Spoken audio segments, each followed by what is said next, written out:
భారత ఎన్నికల సంఘం నిర్వహిస్తున్నటువంటి ప్రోగ్రామ్‌లో భాగంగా బిఎల్ఓ అధికారి మీకు ఎన్యుమరేషన్ ఫార్మ్ అనేది ఇస్తారండి. ఈ ఫార్మ్‌ని మీరు ఇంకా ఫిల్ చేయకపోయినట్లయితే వెంటనే ఫిల్ చేయండి.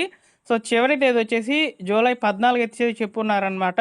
సో, మనకు జూలై 14 తర్వాత ముసాయిదా జాబితా అనేది 28వ తేదీన రిలీజ్ చేస్తారు. అందులో మీ పేరనేది ఓటర్ లిస్ట్‌లో మీ పేరనేది ఎక్కాలి అంటే ఈ యొక్క గణన ఫార్మ్ అనేది ఖచ్చితంగా మీరు ఫిల్ చేసి అయితే ఇవ్వాలనమాట. మీరు ఇంకా కూడా ఫిల్ చేయకపోతే ఫిల్ ఎలా చేయాలో నేను మీకు చెప్తాను. సో, వీడియోని పూర్తిగా చూడండి. అలానే మీకు ఏమైనా రాయడం గనక తెలియకపోయినట్లయితే మీ బిఎల్ఓ అధికారినే మీరు మాట్లాడవచ్చనమాట. సో, మీ బిఎల్ఓ అధికారి ద్వారానే అప్లికేషన్ అనేది ఫిల్ చేసైతే ప్రాపర్‌గా డాక్యుమెంట్స్ అనేటివి సబ్మిట్ చేసైతే ఇచ్చినట్లయితే వాళ్ళు ఆన్‌లైన్‌లో అయితే చేస్తారు. సో, ముసాయిదా జాబితా అనేది రిలీజ్ అవుతుందనమాట. ఈ జూలై నెలలోనే విడుదలవుతుంది. సో, కాబట్టి వెంటనే మీరు వీడియో చూస్తున్నటువంటి ప్రతి ఒక్కరు కూడా వీడియోని లైక్ చేసి మీ ఫ్రెండ్స్ అండ్ ఫ్యామిలీ మెంబర్స్‌లో ఇంకా కూడా ఎవరైనా సరే ఈ యొక్క బిఎల్ఓ అధికారి గారు ఇచ్చినటువంటి ఎన్యుమరేషన్ ఫార్మ్, గణన ఫార్మ్ గనక ఇంకా మీరు ఫిల్ చేయకుండా ఉండినట్లయితే వాళ్ళకి ఇన్ఫర్మేషన్‌ని చెప్పండి. ఓకేనా? సో, ఇక లేట్ చేయకుండా డైరెక్ట్‌గా టాపిక్‌లోకైతే వెళ్ళిపోదాం. సో, మనకు భారత ఎన్నికల సంఘం రిలీజ్ చేసినటువంటి ఏదైతే గణన ఫామ్ అయితే ఉందో అదొక ఫామ్ అనేది ఈ విధంగా ఉంటుందన్నమాట. ఎగ్జాంపుల్‌కి అయితే చూపిస్తున్నాను. ఇందులో మనం ఏమేమి ఫిల్ చేయాలనేది నేను మీకు ఫస్ట్ ఆఫ్ ఆల్ క్లియర్‌గా చెప్తాను. సో, మీ బిఎల్ఓ అధికారి గారి యొక్క నంబరు, వారి యొక్క పేరైతే ఇక్కడ అందుబాటులో అయితే ఉంటుంది. సో, వారికి కాల్ చేసి మీరు ప్రాపర్‌గా ఈ యొక్క ఫామ్ ఎలా ఫిల్ చేయాలో కూడా అడిగి తెలుసుకొని మీరు ఫిల్ చేయవచ్చు. మీకు చదువు గనక వచ్చి, రాయడం గనక వచ్చినట్లయితే. ఒకవేళ మీకు అసలు ఏమీ తెలియదు అనుకుంటే వెంటనే మీ యొక్క సచివాలయంలో ఉన్నటువంటి ఎవరైతే బిఎల్ఓ అధికారి ఉంటారో వారి దగ్గరికి వెళ్లి అప్లికేషన్ అనేది ఫిల్ చేయించండి. అదేవిధంగా ఇక్కడ మీరు చూసుకున్నట్లయితే ఫోటో అనేది కంపల్సరీగా అతికించాలండి.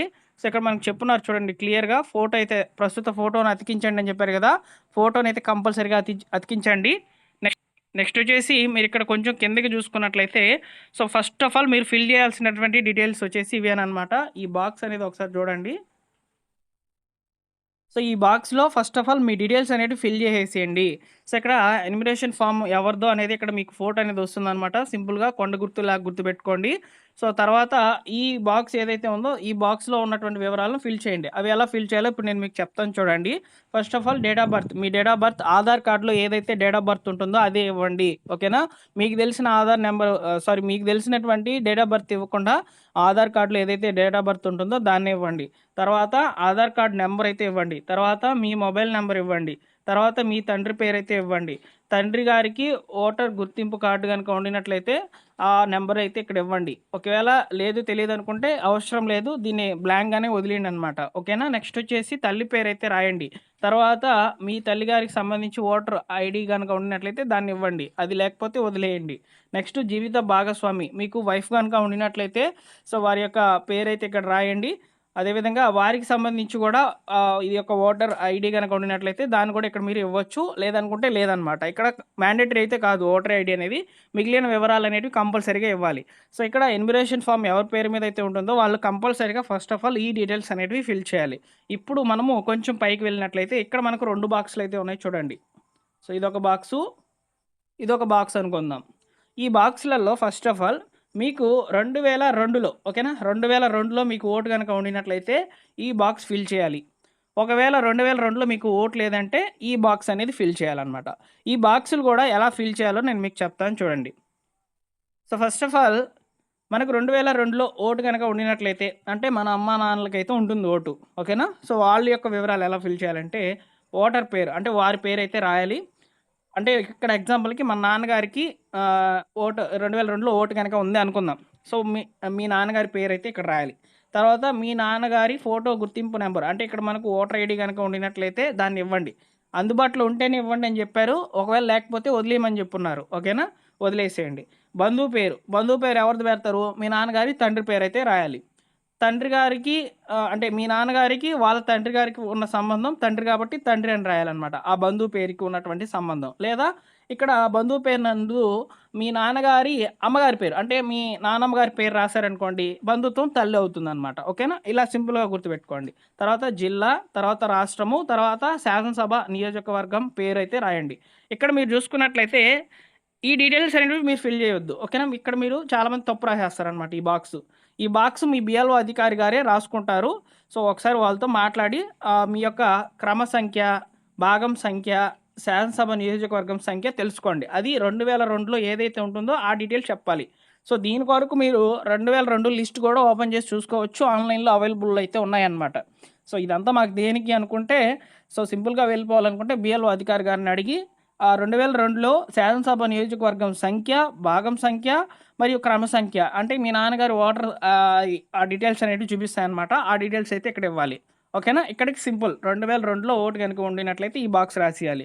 2002లో ఓటు లేదు. ఇప్పుడు ఎగ్జాంపుల్‌కి మీకు 2002లో ఓటు లేదనుకోండి. మీకు ఒక 25 సంవత్సరాలున్నాయి. మీకు ఓటు లేదనుకోండి 2002లో. అప్పుడు ఈ బాక్స్ ఫిల్ చేయాలి. అప్పుడు కూడా మీ నాన్న డీటెయిల్స్ అనేటివి ఇక్కడికొస్తాయన్నమాట. ఓకేనా? సో, మీ నాన్నగారి డీటెయిల్స్ ఇక్కడ రాసేయాలి. సేమ్ యాజ్ ఇట్ ఈస్‌గా రాసేయడమే. అంతేనన్నమాట.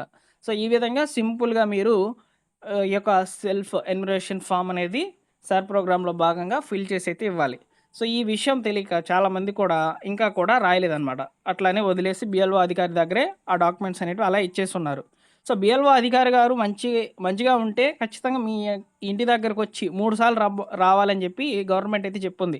3 సార్లు మీ యొక్క ఇంటి దగ్గరకొచ్చి ఈ సెల్ఫ్ ఎన్యుమరేషన్ ఫార్మ్ అనేది తీసుకొని వెళ్తారు. ఇక్కడ కూడా మనకు జూలై 14వ తేదీ ఈ సెల్ఫ్ ఎన్యుమరేషన్ ఫార్మ్స్ అనేటివి ఇస్తారనమాట. సో, వాటన్నిటిని కూడా ఆన్‌లైన్ చేసేస్తా ఉన్నారు. తీసుకుంటున్నారు. మళ్ళీ ఇది మీ దగ్గర నుంచి అంటే 2 ఫార్మ్స్ అనేటివి ఇస్తారనమాట. ఒక ఫార్మ్ వాళ్ళ దగ్గర పెట్టుకుంటారు. ఒక ఫార్మ్ మీకు ఇస్తారనమాట. వాళ్ళు తీసుకునేటువంటి డాక్యుమెంట్ ఏదైతే ఇదొక సెల్ఫ్ ఎన్యుమరేషన్ ఫార్మ్ ఉందో, అందులో మీరు ఇచ్చినటువంటి వివరాలన్నీ కూడా ఆన్‌లైన్ చేసుకుంటూ వచ్చేస్తున్నారు. ఓకేనా? సో, ఇలా ఆన్‌లైన్ చేసేసినటువంటి జాబితానంతా కూడా మళ్ళీ మనకు జూలై 28వ తేదీన రిలీజ్ చేస్తారనమాట. సో, జూలై 28వ తేదీన రిలీజ్ చేసిన తర్వాత అందులో ఏమైనా తప్పులు గనక ఉండినట్లయితే మీకు సవరించుకునేదానికి అవకాశం అనేది కల్పిస్తారు. తర్వాత మళ్ళీ ఈ యొక్క కొత్త అప్లికేషన్స్ అంటే ఇక్కడ ఫార్మ్ 6, ఫార్మ్ 7 ఇట్లా ఉంటాయన్నమాట. అంటే కొత్తగా ఓటు చేర్చుకోవడమో, లేదా అడ్రస్ చేంజ్ చేసుకోవడమో, లేదా ఓటర్ లిస్ట్‌లో పేరు తొలగించుకోవడమో ఇలా చేసుకోవాలనుకుంటే సో, దానికి సెపరేట్‌గా ఫార్మ్స్ అనేటివున్నాయి మళ్ళీ. సో, దానికి కూడా సెల్ఫ్ డిక్లరేషన్ ఇవ్వాలి మనం. ఇది ఒక చాలా పెద్ద ప్రాసెస్ అండి. ఈ సర్ ప్రోగ్రామ్ అనేది దేశవ్యాప్తంగా జరుగుతుందనమాట. సో, మనకు ఆంధ్రప్రదేశ్‌లో ముందుగా స్టార్ట్ అయింది. తెలంగాణలో రీసెంట్‌గా స్టార్ట్ అయింది. సో, కాబట్టి మీరందరూ కూడా ఈ ఫార్మ్స్ అనేటివి కరెక్ట్‌గా ఫిల్ చేసి అయితే ఇవ్వండి. ఓకేనా? సో, తెలియకపోతే మీ బిఎల్ఓ అధికారి గారి యొక్క ఫోన్ నంబర్ ఫస్ట్‌లోనే ఉంటుందనమాట. గణన ఫార్మ్ అనే కింద ఉంటుందనమాట. మీ బిఎల్ఓ అధికారి పేరు, వారి యొక్క ఫోన్ నంబర్ అయితే ఇస్తారు. వాళ్ళతో కామ్‌గా మాట్లాడి సో, మీరొచ్చేసి ఈ యొక్క ఫార్మ్ అనేది ఫిల్ చేసి ఇచ్చేయండి. ఓకేనా? సో, మీకు ఫైనల్ లిస్ట్, ఓటర్ లిస్ట్ అనేది సెప్టెంబర్‌లో అయితే రిలీజ్ అవుతుంది. ఓకేనా? సెప్టెంబర్‌లో రిలీజ్ అయ్యేటువంటి ఓటర్ లిస్ట్‌లో మీ పేరు ఉండాలంటే ఖచ్చితంగా ఈ ఫార్మ్ ఫిల్ చేసి ఇవ్వడము మ్యాండేటరీ. ఓకేనా? సో, ఇంకా మనకు టైం అయితే ఉంది. మీరు ఇంకా కూడా ఫిల్ చేయకపోయినట్లయితే త్వరపడి మీరు వెంటనే కూడా ఫార్మ్ ఫిల్ చేసి అయితే ఇవ్వండి. ఓకేనా? వీడియోలోని ఇన్ఫర్మేషన్ వర్తీగా ఉంది, నచ్చింది, బాగుంది అనుకుంటే తప్పకుండా లైక్ చేసి షేర్ చేయండి. సో, ఫైనల్‌గా వచ్చేసి మీరు ఫార్మ్ ఫిల్ చేసిన తర్వాత ఇక్కడ మీ సంతకం పెట్టాలి. సో, ఇది నేను చెప్పడం మర్చిపోయాను. సో, మీ సంతకం అనేది ఇక్కడ పెట్టాలనమాట. ఓకేనా? సంతకం పెట్టేసేయండి. సంతకం పెట్టి అవనివ్వండి. ఓకేనా? సో, ఇదండి ఫైనల్‌గా ఇన్ఫర్మేషన్. వీడియోని పూర్తిగా చూసిన ప్రతి ఒక్కరు కూడా లైక్ చేసి షేర్ చేయండి ఫ్రెండ్స్. అలానే మన ఛానల్ సబ్స్క్రైబ్ చేసుకోవడం ద్వారా ఇలాంటి లేటెస్ట్ అప్డేట్స్ అన్నిటిని కూడా మీకు తెలియజేస్తాను. Thank you for watching.